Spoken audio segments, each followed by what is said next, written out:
Railway में group D के पदों पे जो है भर्ती के लिए ऑनलाइन एप्लीकेशन फॉर्म फिलअप किया जा रहा है। बहुत सारे अभ्यर्थी ऐसे हैं जो कि फॉर्म को भर लिए हुए हैं और बहुत सारे अभ्यर्थी ऐसे भी हैं जिन्होंने फॉर्म को फिलअप नहीं किया हुआ है। उनके मन में ये डाउट है कि हमें जो है कौन कौन से डॉक्यूमेंट देने पड़ रहे हैं कैटेगरी के हिसाब से, फोटो सिग्नेचर कैसे अपलोड करने हैं और किस तरह से जो है फॉर्म को फाइनल सबमिट करना है। इस वीडियो में जो है पूरी जानकारी हमने बताने की कोशिश किया हुआ है क्योंकि 10वीं पास आपका जो है भर्ती होने वाला है। आप यहाँ पे रेलवे में जॉब करना चाहते हैं ग्रुप डी के पदों पे, तो कहीं ना कहीं बहुत ही अच्छा आपके पास एक मौका है। आप चाहें तो फॉर्म को भर सकते हैं। अगर आपका इंटरेस्ट है तो फॉर्म को जरूर भर लीजिएगा। ठीक है, बताएंगे कैसे जो है फॉर्म को भरना है, पूरी स्टेप बाय स्टेप जानकारी हमने दिया हुआ है। यहाँ पे अप्लाई का बटन मिलेगा तो यहाँ पे दो ऑप्शन आपको देखने को मिलता है। अगर आपने रेलवे के किसी भी भर्ती के लिए फॉर्म को अप्लाई किया हुआ है और अपना जो ओटीआर है किया हुआ है तो उसी ओटीआर के माध्यम से लॉगिन करके जो है फॉर्म को भर सकते हैं। लेकिन अभी तक आपने रेलवे के कोई भी फॉर्म को नहीं भरा हुआ है तो सबसे पहले अपना जो अकाउंट है ना उसको क्रिएट करना होगा। तो यहाँ पे जैसे कि अपने सिटी बताएंगे कि आप इंडियन है, नेपाली है, भूटानी है, तो अपने हिसाब से जानकारी को भरेंगे। यहाँ पे अपना फुल नेम लिखेंगे और उसी नेम को यहाँ पे रीटाइप करेंगे। अगर आपने कभी नाम चेंज किया था तो यस करेंगे, नहीं तो नो करेंगे। डेट ऑफ बर्थ यहाँ पे मैट्रिक के सर्टिफिकेट के अनुसार डालेंगे और उसको यहाँ पे रीटाइप करेंगे। अपना जेंडर बताएंगे, मेल है कि फीमेल है, दोनों जो है फॉर्म को भर सकते हैं। फिर यहाँ पे रिकंफर्म आपको करना है। यहाँ पे फादर का नेम, मदर का नेम दोनों को जो है रिकंफर्म करना है। यहाँ पे अपना मेल आईडी डालेंगे, जनरेट ओटीपी के बटन पर क्लिक करेंगे तो ओटीपी जाएगा, ओटीपी के द्वारा आपको वेरिफिकेशन करना होगा। उसके बाद यहाँ पे मोबाइल नंबर डालेंगे, जनरेट मोबाइल ओटीपी के बटन पर क्लिक करेंगे तो इसमें भी आपका ओटीपी जाता है। ओटीपी के थ्रू आपको वेरीफाई कर लेना है।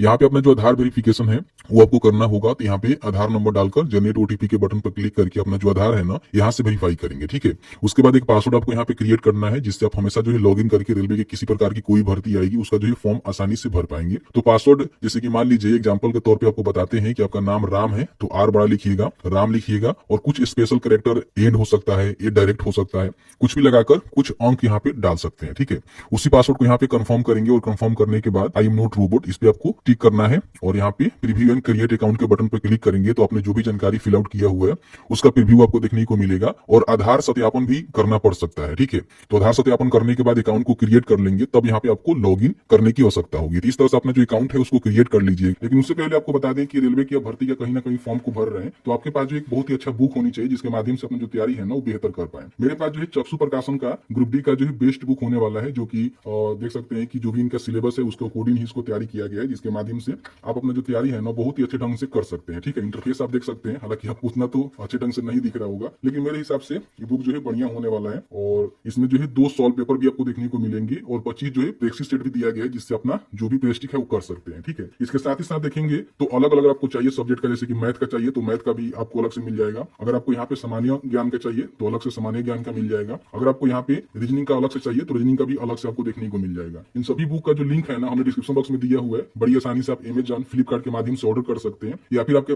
आसपास में जो भी बुक शॉप है वहां भी चक्षु प्रकाशन का जो बुक है आपको देखने को मिल जाएगा, वहां से भी आप ले सकते हैं। तो जैसे ही आपका अकाउंट क्रिएट हो जाता है तो अब यहाँ पे अप्लाई करने के लिए यहाँ पे ऑलरेडी हैव अकाउंट के बटन पर क्लिक करके अपने जो भी मोबाइल नंबर या फिर ईमेल आईडी दिया हुआ है रजिस्ट्रेशन करते समय उसको डालेंगे। जो आपने पासवर्ड क्रिएट किया था उस पासवर्ड को डालेंगे। अगर आपने पहले क्रिएट किया हुआ है और भूल गए हैं तो यहाँ से फॉरगेट भी कर सकते हैं। ठीक है, फॉरगेट कर लीजिएगा, फिर आपका यूजर आईडी पासवर्ड आपके पास आ जाएगा। तो डालने के बाद यहाँ पे आई एम नॉट रोबोट के बटन पर क्लिक करेंगे, लॉगिन के बटन पर क्लिक करेंगे, उसके बाद ऑनलाइन एप्लीकेशन के बटन पे आपको क्लिक करना है। अब यहाँ पे देखिए फॉर्म भरने से पहले ध्यान रखिएगा कि किसी एक आरआरबी के लिए जो है फॉर्म को आपको भरना है। तो यहाँ पे आप क्लिक करेंगे तो बहुत सारे जो है आरआरबी आपको देखने को मिलता है, वो यहाँ पे सिलेक्ट करने का ऑप्शन यहाँ पे देखने को मिल जाता है। ठीक है, तो जिस भी आरआरबी के लिए फॉर्म भरना चाहते हैं उसका आपको सिलेक्शन यहाँ पे करना होगा। सभी पोस्ट के लिए फॉर्म भरना चाहते हैं, केवल आप 10वीं पास है तो फॉर्म को भर सकते हैं, नहीं तो अपने आईटीआई भी किया हुआ है तो फॉर्म को भर सकते हैं, नहीं तो अपने एनसीबीटी से जो एनएससी वाला अप्रेंटिसशिप है किया हुआ है तो उसके माध्यम से भी फॉर्म को भर सकते हैं। किसी एक को फुल करेंगे उसके माध्यम से फॉर्म को भर पाएंगे सभी पोस्ट के लिए। ठीक है, नीचे आएंगे तो यहाँ पे देखेंगे अलग अलग आरआरबी के द्वारा जो भी भर्ती निकाली गई है उसका पूरा डिटेल्स यहाँ पे दिया गया है। देखिए यहाँ पे मुंबई का है तो मुंबई में देखेंगे तो 4672 पोस्ट पे भर्ती निकाली गई है। अब कौन से कैटेगरी में कितनी पोस्ट है और कौन से पोस्ट के लिए कितनी पोस्ट है इसकी जानकारी आप यहाँ पे चेकआउट कर सकते हैं। इस तरह से सारे आरआरबी की जानकारी आपको देखने को मिलेगा। जिसके लिए भी आपको फॉर्म को भरना है ना सबसे पहले वहां पे चेक कर लेना है कि भर्ती कितनी है और आपके कैटेगरी में भर्ती है कि नहीं है। ठीक है, तो उसका सिलेक्शन करने के बाद यहाँ पे जो भी आपको आरआरबी का फॉर्म भरना है उसका सिलेक्शन आप यहाँ पे इजिली कर पाएंगे। ठीक है, उसके बाद यहाँ पे आपको टिक करना है और नेक्स्ट के बटन पे क्लिक करना है। अब जैसे ही नेक्स्ट के बटन पे क्लिक करेंगे तो देखेंगे तो यहाँ पे आधार वेरिफिकेशन करने के लिए बोला जाएगा। तो अगर आपने पहले से अपने आधार कार्ड नंबर को दिया हुआ है तो केवल यहाँ पे जनरेट ओटीपी के बटन पे क्लिक करेंगे तो आपके आधार कार्ड पे जो भी मोबाइल नंबर लिंक है वहाँ पे एक ओटीपी सेंड कर दिया जाता है। ओटीपी डालेंगे, कंसेंट यहाँ पे देंगे कि मैं केवाईसी करना चाहता हूँ और उसके बाद वेरीफाई के बटन पे क्लिक करेंगे। तो इस तरह से देखेंगे आपका जो आधार है ना वो वेरीफाई हो जाता है। ये करना जरूरी है, नहीं करेंगे तो फिर एग्जामिनेशन सेंटर पे आपको प्रॉब्लम हो सकता है। ठीक है, अब यहाँ पे देखिए रेलवे की कोई भी भर्ती के लिए आपने पूर्व में फॉर्म को फिलअप किया होगा तो उसका जो है पूरा डिटेल्स यहाँ पे ले लिया जाता है। लेकिन आप पहली बार फॉर्म को भर रहे हैं तो यहाँ पे आपको बताना होगा कि आपका जो है शादी हुआ है कि नहीं हुआ है। उसके बाद यहाँ पे रिलीजन आपको बताना है कि हिंदू है कि मुस्लिम है, जो मातृभाषा है वो क्या है वो बताएंगे, ठीक है। यहाँ पे जो भी एग्जामिनेशन का लैंग्वेज है वो क्या रखना चाहते हैं, हिंदी, गुजराती, इंग्लिश, कन्नड़, जो भी आप रखना चाहते हैं अपने जो सुविधा अनुसार इसको चाहे तो चूज कर सकते हैं। यहाँ पे आपके मान लीजिए चेहरे पे या फिर कहीं भी तिल का कट का निशान है तो आपको यहाँ पे देना पड़ेगा, क्योंकि 2 प्रकार के जो है निशान की जानकारी यहाँ पे देना होती है। उसके बाद यहाँ पे देखिए कम्युनिटी डिटेल्स आपको बताना है कि आप जो है किस कैटेगरी से आते हैं। देखिए यहाँ पे देखेंगे तो जैसे कि मान लीजिए कोई अनरिजर्व चाहता है तो अपना सिलेक्शन करेगा। सिलेक्शन करने के बाद यहाँ पे देखेंगे उसको कोई भी सर्टिफिकेट की जानकारी देने की आवश्यकता नहीं है। अगर कोई SC/ST है तो उसका सिलेक्शन करने के बाद देखेंगे तो बोला जाएगा कि जो भी SC/ST प्रमाण पत्र है वो आपको यहाँ पे देना होगा सेंट्रल गवर्नमेंट वाला, ठीक है। तो आई अंडरस्टैंड एंड एग्री के बटन पे क्लिक करेंगे तो यहाँ पे देखेंगे जो भी कास्ट का नियम है वो आपको बताना है कि आप जो है किस कास्ट के अंतर्गत आते हैं, लिखना होगा आपको, ठीक है। फिर यहाँ पे कम्युनिटी सर्टिफिकेट नंबर यानी कि जो भी अपने जाति प्रमाण पत्र बनवाया हुआ है उस पर जो भी सर्टिफिकेट नंबर है वो आपको यहाँ पे दर्ज करना है। ईस्टर्न अथॉरिटी में देखेंगे जैसे कि मान लीजिए बहुत सारे लोग कह रहे हैं कि हमारा जो बिहार से है तो हमारा जो SC/ST प्रमाण पत्र है वो कहाँ से बना होना चाहिए। देखिए अगर आपने रेवेन्यू ऑफिसर से बनवा रखा हुआ है, यानी कि आप मान लीजिए प्रखंड के माध्यम से बनाए होंगे, अंचल के माध्यम से बनाए होंगे, तो कहीं ना कहीं रेवेन्यू ऑफिसर के माध्यम से ही बना होगा, यानी कि RO लेवल से बना होगा, तो इस सर्टिफिकेट को आप लगा सकते हैं, ये जो है वैलिड हो जाएगा, कोई भी दिक्कत नहीं है। लेकिन कई बार देखेंगे तो रेलवे के द्वारा जो है इनका फॉर्मेट भी दिया जाता है। PCL पोर्टल पे आएंगे तो यहाँ पे जो है फॉर्मेट डाउनलोड करने का बटन आपको देखने को मिलेगा। यहाँ पे देखेंगे सबका जो है अलग अलग फॉर्मेट दिया गया है, ठीक है। जैसे SC/ST का देखेंगे तो यहाँ पे है, OBC NCL का यहाँ पे है, तो आप चाहे तो इसमें भी अपना जो सर्टिफिकेट है वो बनवा सकते हैं। लेकिन अगर आपने RO लेवल का बनवा लिया हुआ है SC/ST का बिहार RTPS से, तो मुझे लगता है कि ये बनवाना है वही लगा देंगे, क्योंकि अगर आप जाएंगे बनवाने तो क्या होता है ना कि उसी सर्टिफिकेट नंबर को यहाँ पे मेंशन कर दिया जाता है। तो आपको जो है फिलहाल परेशान होने की आवश्यकता नहीं है। जो भी आपके पास रेवेन्यू ऑफिसर के माध्यम से SC/ST अपने जाति प्रमाण पत्र RO लेवल से बनवाया हुआ है उसको ही आप दे सकते हैं फिलहाल। बाद में डॉक्यूमेंट वेरिफिकेशन का समय अगर आपसे मांगा जाता है तो इसमें आप सिग्नेचर मोहर करवाकर उसी सर्टिफिकेट के बिहाफ पे सर्टिफिकेट नंबर आपका सेम रहेगा, दे सकते हैं, ठीक है। तो उसी का जो सर्टिफिकेट नंबर यहाँ पे आपको मेंशन करना है। फिर यहाँ पे वो कहाँ से इशू हुआ है तो यहाँ पे बता दीजिएगा कि आपका जो है RO लेवल से यहाँ पे रेवेन्यू ऑफिसर के माध्यम से इशू हुआ है। अगर आपका इसमें से किसी और अधिकारी के द्वारा इशू किया गया है तो उसकी भी जानकारी आप बता सकते हैं, कोई बड़ी बात नहीं है, ठीक है।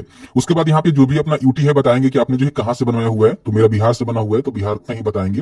फिर यहाँ पे जो भी कम्युनिटी सर्टिफिकेट डेट है, आपका जो सर्टिफिकेट है वो कब इशू हुआ है, आपका सर्टिफिकेट पे डेट देखने को मिल जाएगा। और यहाँ पे अगर आप ट्रेवल पास लेना चाहते हैं, जैसे कि मान लीजिए SC/ST है तो कहीं ना कहीं आपको ट्रेवल पास मिलता है, तो आप यहाँ पे यस कर सकते हैं। तो पूछेगा कि आप अपना जो नियरेस्ट रेलवे स्टेशन है बता दीजिएगा जहां से आपका जो रेलवे पास है वो बन पाएगा। अब यहाँ पे क्या है कि OBC जैसे कि सिलेक्शन आप करेंगे तो इसमें क्या होता है कि आपको जो है OBC NCL देना होता है। देखिए बताया जाता है कि क्या OBC नॉन क्रीमिनल के अंतर्गत आते हैं, तो यस करेंगे तो यहाँ पे कहेगा कि अपना जो भी OBC NCL है वो जो है सेंट्रल लेवल से बनवाकर आपको देना है। तो बेसिकली बिहार से है तो OBC NCL कैसे बनाया जाता है उसके लिए हमने वीडियो बना दिया हुआ है, आप बड़ी आसानी से घर बैठे ऑनलाइन बनाकर उसको लगा सकते हैं। तो उसका जो भी प्रमाण पत्र है यहाँ पे संख्या में दर्ज करेंगे। फिर यहाँ पे ईस्टर्न अथॉरिटी में जहां से भी आपने बनवाया होगा, मोस्टली देखेंगे तो अगर आपने अंचल से बनवाया होगा तो रेवेन्यू ऑफिसर ही बनाए होंगे, तो इनका ही सिलेक्शन आप करेंगे। फिर अपना स्टेट बताएंगे कहां से आपने इश्यू किया हुआ है, उसका जो भी इशू डेट है आप यहाँ पे बता देंगे। इसमें कहीं भी किसी प्रकार की कोई कंफ्यूजन आपको नहीं होनी चाहिए। बाकी EWS है तो EWS प्रमाण पत्र आपको देना होगा, जो कि ऑनलाइन आप RTPS से बना ही सकते हैं। उसके लिए भी हमने वीडियो बना दिए हुए हैं, बहुत ही जल्द वीडियो आपको देखने को मिल जाएगा। तो जो भी आप कैटेगरी से आते हैं वो कैटेगरी का सिलेक्शन करेंगे। ध्यान रखेंगे बिहार में OBC को 2 भागों में बांटा गया है, BC और EBC, ठीक है। तो अपना BC जाति, निवास और आय बनवाकर उसके बाद ही आपको OBC सर्टिफिकेट NCL बनवाना होता है। तो इसको बनवा लीजिएगा और बनवाने के बाद यहाँ पे अगर OBC से आते हैं मतलब BC से आते हैं तो सेंट्रल लेवल में OBC में ही जाएंगे, तो अपना जो भी सर्टिफिकेट है उसको यहाँ पे अपलोड कर सकते हैं। अब यहाँ पे दोस्तों बताते हैं कि देखिए जैसे कि मान लीजिए हम OBC का सिलेक्शन किया तो यहाँ पे जो भी हमारा डॉक्यूमेंट है उसकी जानकारी हमें देना होगा, तो यहाँ पे हम इस तरह से फिलअप कर देंगे, ठीक है। अब यहाँ पे अपना जो भी एड्रेस है वो आपको भरना है। तो हो सकता है कि आपका जो है एड्रेस मान लीजिए पहले से आपने दर्ज किया होगा वही आपको देखने को मिल रहा होगा, जैसे कि मेरे केस में यहाँ पे देखने को मिल रहा है। लेकिन कई सारे उम्मीदवार ऐसे हैं जो कि नए फॉर्म को भर रहे हैं, तो उनमें जो है अपना जो भी एड्रेस है, पोस्टल एड्रेस है, वो आपको फिल करना होगा। और आपका परमानेंट एड्रेस सेम है तो यहाँ पे टिक कर देंगे, नहीं है तो अनटिक करेंगे और अलग अलग जानकारी आपको भरना होगा। इन बातों को ध्यान रखेंगे, ठीक है। तो यहाँ भी किसी प्रकार की कोई भी कंफ्यूजन नहीं होनी चाहिए। उसके बाद यहाँ पे सेव के बटन पे क्लिक करेंगे। अब यहाँ पे कुछ जो है आपको पर्सनल डिटेल्स में जानकारी देना होगा, जैसे कि आप एक सर्विसमैन है तो यहाँ पे बता सकते हैं कि आप हैं, तो यस करेंगे तो पूछेगा कि आपने जो है कौन से और डिफेंस के अंतर्गत जो है काम किया हुआ है, आर्मी, नेवी या फिर एयरफोर्स। अगर इस प्रकार के आप कैंडिडेट है तो बता सकते हैं, नहीं तो सीधे यहाँ पे इसे नो करेंगे। यहाँ पे अगर आप विकलांग है तो आप यहाँ पे यस कर सकते हैं, ठीक है। और जो भी अपना डिसेबिलिटी का कैटेगरी है उसको बता सकते हैं कि आप जो है किस कैटेगरी में है, डिसेबल नहीं है तो सीधे यहाँ पे नो करेंगे, है तो इसकी जानकारी आप भरिएगा। किसी प्रकार की स्क्राइब डिटेल्स आप लेना चाहते हैं तो आप यहाँ पे ले सकते हैं, नहीं तो यहाँ पे नो नो करेंगे। देखिए बिहार में ईबीसी अलग होता है और सेंट्रल में ईबीसी अलग होता है, तो बहुत सारे कैंडिडेट जो है ईबीसी समझकर यहाँ पे यस करते हैं, वो गलती करते हैं। अगर आप यस करेंगे तो इसमें कहा जाता है कि अगर आपका फैमिली इनकम जो है 50,000 से कम है और आप बीपीएल कार्ड होल्डर है तो ईबीसी का जो है बेनिफिट आप ले सकते हैं, जिसमें गवर्नमेंट ऑफ इंडिया के द्वारा जो है कुछ ना कुछ आपको छूट मिलता है। बाकी यहाँ पे रेलवे में आप मान लीजिए सेवा दे रहे हैं तो यहाँ पे यस कर सकते हैं, बता सकते हैं किस प्रकार की आप सेवा दे रहे हैं, वहां से आपने एनओसी लिया है कि नहीं लिया है। नहीं दे रहे हैं तो यहाँ पे सीधे सा नो करेंगे। अगर आप करंट में कहीं भी अपना जॉब कर रहे हैं किसी प्रकार की तो बता सकते हैं कि सेंट्रल गवर्नमेंट में है, स्टेट गवर्नमेंट में है या फिर पब्लिक सेक्टर अंडरटेकिंग के अंदर काम कर रहे हैं। बाकी अगर आपने एनसीबीटी से एनएससी से जो अप्रेंटिसशिप किया हुआ है तो आप यहाँ पे यस करके उसकी जानकारी दे सकते हैं कि किस प्रकार के ट्रेड से आपने किया हुआ है, कब से लेकर जो है कब तक किया हुआ है, ड्यूरेशन वगैरह वगैरह क्या है। नहीं किए हैं तो सीधे यहाँ पे नो करेंगे। यहाँ पे फॉर्म भरते समय जो भी आप पेमेंट देते हैं एप्लीकेशन फी के रूप में, उसमें से जो है पैसा रिफंड भी किया जाता है। तो रिफंडेबल जो भी अमाउंट है वो कौन से अकाउंट में आप लेना चाहते हैं उसकी जानकारी आपको भरना होगा। तो यहाँ पे अकाउंट होल्डर का नेम लिखेंगे, करने के लिए जो भी बैंक अकाउंट है उसकी डिटेल्स यहाँ पे भरेंगे, उसको यहाँ पे रिकन्फर्म करेंगे और यहाँ पे जो भी आईएफएससी कोड है उसको मेंशन करेंगे, कंफर्म करेंगे। तो यहाँ पे आपका जो भी बैंक का नेम है और बैंक का जो एड्रेस है यहाँ पे देखने को मिल जाएगा।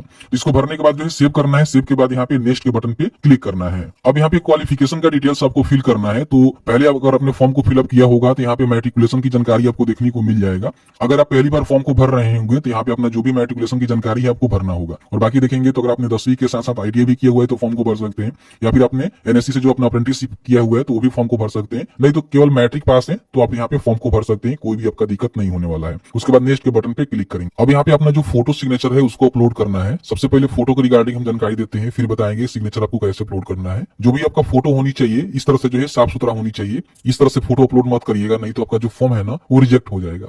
फोटो ध्यान रखिएगा कि 50 से लेकर जो है 100 केबी के बीच में होनी चाहिए। डायमेंशन यहाँ पे बताया गया है कि 320x240 पिक्सल में होनी चाहिए, जेपीजी या फिर जेपीजी फॉर्मेट में होनी चाहिए। और आपका जो फोटो का बैकग्राउंड है व्हाइट होनी चाहिए और 2 महीने ज्यादा जो है पुराना नहीं होनी चाहिए। तो आप यहाँ पे फोटो को अपलोड कर सकते हैं। फोटो अपलोड करने से पहले फोटो का जो साइज है आपको बनानी पड़ेगी। तो बनाने के लिए आपको क्या करना है, imresizer.com का जो ऑफिशियल वेबसाइट है यहाँ पे आपको आना है। सबसे पहले फोटो का सिलेक्शन करना है। इस तरह से आपके सामने जो फोटो है ना यहाँ पे आ जाएगा। ध्यान रखिएगा कि बैकग्राउंड जो है व्हाइट होनी चाहिए। यहाँ से चाहे तो बैकग्राउंड को रिमूव भी कर सकते हैं या फिर बहुत सारे बैकग्राउंड रिमूवर आता है जिससे रिमूव कर सकते हैं। अब यहाँ पे सबसे पहले जो आपको पिक्सल में यहाँ पे चूज कर लेना है क्योंकि पिक्सल में मांगा गया है, और जो भी इनका डायमेंशन है उसको यहाँ पे डाल देंगे। तो ध्यान रखिएगा 320x240 में ही आपको रखना है। यहाँ पे जेपीजी रखना है और फाइल का जो साइज है आप दे देंगे यहाँ पे, जैसे कि मैं 60 के भी यहाँ पे देता हूँ, ठीक है। और उसके बाद यहाँ पे नेक्स्ट डाउनलोड के बटन पे क्लिक करेंगे तो इस तरह से आपका जो फोटो है ना यहाँ पे डाउनलोड हो जाएगा। अब इसको अपलोड करना है तो यहाँ पे आएंगे, चूज फाइल के बटन पे क्लिक करेंगे। आपके सामने फोटो इस तरह से आ जाएगा जिसको जूम आउट जूम इन भी कर सकते हैं। और उसके बाद यहाँ पे जो सही का निशान दिया गया इस पे क्लिक करेंगे तो इस तरह से आपका जो फोटो है ना अपलोड हो जाता है।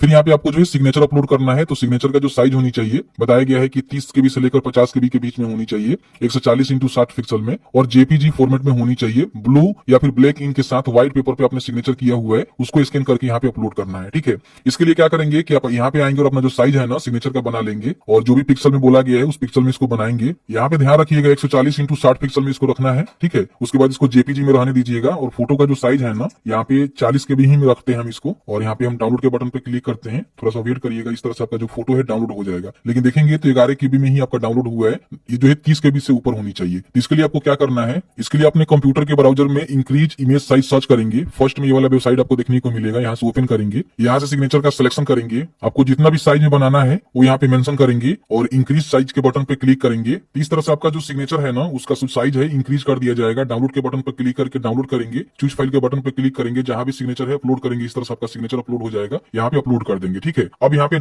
सेव एंड नेक्स्ट के बटन पे क्लिक करना है। यहाँ पे पोस्ट का सिलेक्शन आपको करना है। बहुत सारे जो है पोस्ट यहाँ पे आपको देखने को मिलेंगे। तो यहाँ पे देखेंगे बहुत अलग अलग प्रकार के अलग अलग डिपार्टमेंट में जो है पोस्ट होते हैं जिसकी आपको प्रीफरेंस देना है। जिसको आपको फर्स्ट में रखना है तो इस तरह से आप क्लिक करेंगे तो ये फर्स्ट में हो जाएगा। जिसको सेकंड में रखना है तो सेकंड में रखेंगे। आप सारे प्रीफरेंस को दे देंगे, ठीक है। ध्यान रखिएगा बहुत सारे विद्यार्थी क्या करते हैं कि कुछ ही प्रीफरेंस देते हैं, तो ये गलत चीजें हैं। सभी का जो है प्रीफरेंस आप यहाँ पे दे सकते हैं अपने अकॉर्डिंग। जो आपको अच्छा लगता है उसको फर्स्ट में रखिएगा, जो अच्छा नहीं लगता उसको नीचे थोड़ा सा रखिएगा। और इस तरह से इसको मूव भी कर सकते हैं अपने अकॉर्डिंग। तो इस तरह से जो प्रीफरेंस है आप यहाँ पे दे दीजिएगा। सभी का प्रीफरेंस देना बेहतर रहता है अपने हिसाब से देख करके कौन सा पोस्ट आपके लिए बेहतर रहने वाले हैं। इसके लिए अलग वीडियो कहेंगे तो हम बना देंगे कि कौन सा पोस्ट में क्या काम होता है और किस तरह से उसको आप देख सकते हैं, ठीक है। इस तरह से इसका सिलेक्शन करेंगे, फिर यहाँ पे आपको डिक्लेरेशन देना है और यहाँ भी आपको एग्री करना है और यहाँ पे प्लेस लिखना है जहां से फॉर्म को भर रहे हैं। और उसके बाद यहाँ पे प्रीव्यू एप्लीकेशन के बटन पे क्लिक करेंगे। अब यहाँ पे अपने फॉर्म भरते समय जो भी जानकारी दिया हुआ है सभी का जो है प्रीव्यू आपको देखने को मिलेगा, जिसको यहाँ पे आपको चेकआउट कर लेना है। और आपको लगता है किसी प्रकार की कोई गलती आपने किया हुआ है तो एडिट के बटन पर क्लिक करके एडिट कर लीजिएगा। आपको लगता है कि सही है तो यहाँ पे आपको टिक करना है और टिक करने के बाद सबमिट के बटन पे क्लिक करेंगे। अब यहाँ पे आपके सामने जो है पेमेंट का डिटेल्स यहाँ पे देखने को मिलेगा। तो पेमेंट करने के लिए यहाँ पे पे देखेंगे तो पे विथ SBI पे, इस पे आपको क्लिक करना है। Debit card, credit card, net banking, UPI जिससे भी पेमेंट करना चाहते हैं उससे अपना जो पेमेंट है वो कंप्लीट करेंगे। उसके बाद प्रिंट आउट निकलेगा जिसको निकाल कर अपने पास सुरक्षित रख लेंगे। भी अपने एप्लीकेशन का जो स्टेटस है चेक करना चाहते हैं और उसको प्रिंट करना चाहते हैं दोबारा, तो लॉगिन करने के बाद ऑनलाइन एप्लीकेशन के बाद यहाँ पे एप्लीकेशन हिस्ट्री का बटन आपको देखने को मिलेगा। यहीं से आप एप्लीकेशन का जो है प्रिंट आउट ले सकते हैं और इसमें किसी प्रकार की कोई भी इसका स्टेटस चेक करना है, पेमेंट का हिस्ट्री चेक करना है, वो सारे काम यहाँ से कर सकते हैं। तो जैसे कि आपने देखा कि मैंने जो है पूरी जानकारी आपको बताया कि रेलवे में ग्रुप डी के पदों पे किस तरह से भर्ती होने के लिए फॉर्म को भरना है और क्या कुछ इसकी प्रक्रिया रहने वाला है। कहीं भी किसी प्रकार की कोई भी डाउट होगा आप हमें बता दीजिएगा, जहां तक हमें नॉलेज होगी हम आपको जरूर बताएंगे। वीडियो देखने के लिए बहुत बहुत धन्यवाद।